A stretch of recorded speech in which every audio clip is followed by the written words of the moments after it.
Yo les gars, c'est Ikes. Aujourd'hui on se retrouve pour une nouvelle vidéo sur NBA 2K20. Ça fait 300 fois que je refais l'intro, je pète un câble. Une vidéo sur comment gagner le plus d'XP et comment monter ses matchs le plus vite possible sur NBA 2K20 sans glitch bien sûr, hein, parce que ici on est legit et on veut pas prendre le risque de se faire ban. Enfin bref, du coup la technique est super simple mais il y a quelques petites conditions. Alors déjà je suis pas sûr, je pense qu'elle marche pour tous les postes. Les conditions ça sera d'être titulaire et beaucoup le temps de jeu. C'est pour ça que j'ai dit titulaire en premier, hein. Merci Sherlock. Et du coup, c'est qu'en fait ça va beaucoup influencer sur le nombre de points que vous allez gagner par match. Au début je gagnais pas tant que ça. Tout ce que j'ai trouvé là je l'ai pas inventé. J'ai vu sur des vidéos et les mecs gagnaient des 20 000 points etc. Moi je gagnais des 3 000, 4 000. C'est pas mal hein, mais c'est beaucoup moins quoi. Et du coup je me demandais pourquoi et je comprenais pas trop si je faisais un truc mal ou quoi. Et non pas du tout, c'est vraiment juste au fur et à mesure de farmer vous allez de plus en plus comprendre la technique, sur comment l'optimiser pour vous, pour votre poste, pour votre joueur etc. Vous allez gagner de plus en plus de points, de plus en plus vite. La technique c'est tout simplement de passer en difficulté pro ou all-star, pas plus parce que c'est trop chiant, vous prenez trop de prises à deux après et c'est insupportable, vous perdez un nombre de points incalculable, de passes décisives incalculable. Vous mettez bien sûr en 12 minutes, je pense que ça tout le monde le sait. Et le truc que je me dis c'est qu'il y en a beaucoup d'entre vous que je vois sur des lives etc. qui demandent ouais comment on fait pour maximiser, comment monter le plus vite possible etc. Et je me doute que parmi vous, il y en a qui comprennent pas forcément l'anglais, il y en a qui ont juste la flemme de faire des techniques et de voir des vidéos en anglais. Du coup je vous fais ça en français. Donc du coup la technique c'est juste passer à 12 minutes et jouer son match. Il y a aussi les entraînements hein, avec votre équipe, ça c'est super important, faites-les. Donc du coup, je vais vous montrer. Moi je vais pas faire comme les youtubeurs américains, hein. Les américains ils mettent en 5 minutes, moi je vais mettre en 12 minutes, je vais tout accélérer. Je vais juste... ouais je vais accélérer comme ça, il n'y aura pas de... t'as grugé, non non. Je vais jouer les 12 minutes. Vous les verrez super vite, hein, je pense au montage, je vais bombarder accélérer. Mais je ralentirai à la fin et vous verrez que c'est bon. Vraiment c'est bien, c'est rentable. Et voilà. Oh, j'ai baissé un peu le son du jeu, parce que mon micro est pas très fort.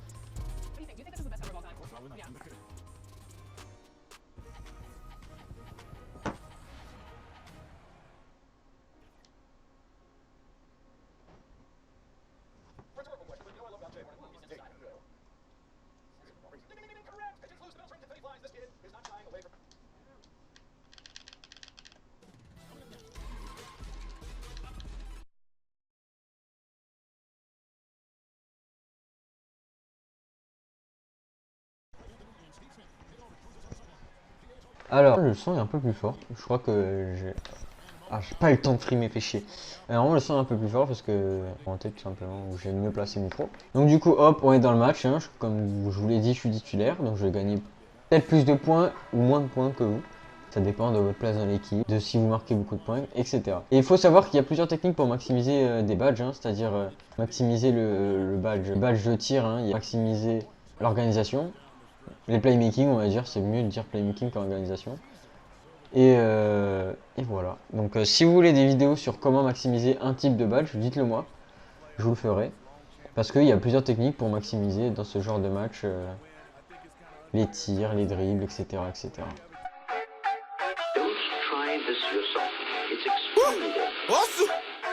Je suis speedboat mon pote, tellement de flow que je flotte. Qu'impossible qui me botte, impossible de flop. Qu'impossible qui me botte, c'est elle qui paye la dot. J'ai déjà tout perdu, y'a plus rien qui bloque. Je suis speedboat mon pote, tellement de flow que je flotte. Qu'impossible qui me botte, impossible de flop. Qu'impossible qui me botte, c'est elle qui paye la dot. J'ai déjà tout perdu, y'a plus rien qui bloque. Lundi à dimanche, je suis dans le fumoir. Maintenant je suis comment? Je vois dans le brouillard. Les gars c'est comment? Trouve un plavant si tu veux me voir. C'est tous des savants mais personne détient le savoir. Dans le Cohiba y'a que des substances. Si vous voulez dans une prochaine vidéo ce que vous voulez, si vous avez besoin de technique ou juste des vidéos que je pourrais faire dans ma carrière. Parce que je sais qu'il y a un requin qui fait des vidéos genre... il fait vraiment la carrière à fond, genre... le mec il fait vraiment toutes les animations etc. Et je trouve ça cool, donc si vous voulez je peux faire ça, moi ça m'intéresse, hein, ça me fait plaisir. Et dernière petite chose, la qualité du micro est horrible, comme j'en ai parlé avant, hein, j'ai dit ouais il est plus fort. Mais je voulais dire qu'elle était horrible parce que j'ai un Blue Yeti... Oh putain je suis un connard. Parce que j'ai un Blue Yeti normalement, mais j'ai rompu le câble. Et du coup faut que j'en rachète un. Mais normalement la qualité du micro plus tard sera beaucoup mieux. Et du coup, pas de soucis, vous inquiétez pas. Et peut-être la qualité vidéo aussi, mais ça va mettre un peu plus de temps. Parce que tant que j'achète une carte de capture, ça va mettre un petit peu plus de temps que d'acheter un câble Blue Yeti. Donc voilà, j'espère que la vidéo vous aura plu. On se retrouve à la fin pour voir les stats, ce que j'aurais pu améliorer, etc. Et pour voir comment je gagne tout simplement. Voilà, si ma technique marche.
Bon les gars, comme vous avez vu les stats de mon match, j'ai pué la merde, hein. Fatigué et tout, j'ai 8 balles perdues, puis j'ai perdu des fans à la fin du match et tout. Ouais, j'ai pué la merde et j'ai quand même gagné 8000 points de tir, 4000 d'organisation, c'est pas beaucoup. Mais vous voyez, à force d'optimiser, de jouer, d'avoir des petites astuces, vous marquez beaucoup, vous faites des bons matchs et tout. En fait, les astuces que je vais vous donner pour bien augmenter vos badges de tir, bien augmenter vos badges de playmaking, et ben ça va monter super facilement et super rapidement. Il faudra juste mettre un petit peu du vôtre et attendre. Enfin bref, du coup... Sur ce, je vais vous laisser. J'espère que j'aurai rien oublié, parce que sinon ça va me casser les couilles. Et on se retrouve dans la prochaine vidéo et vous me direz ce que vous voulez comme prochaine vidéo. Ciao les mecs!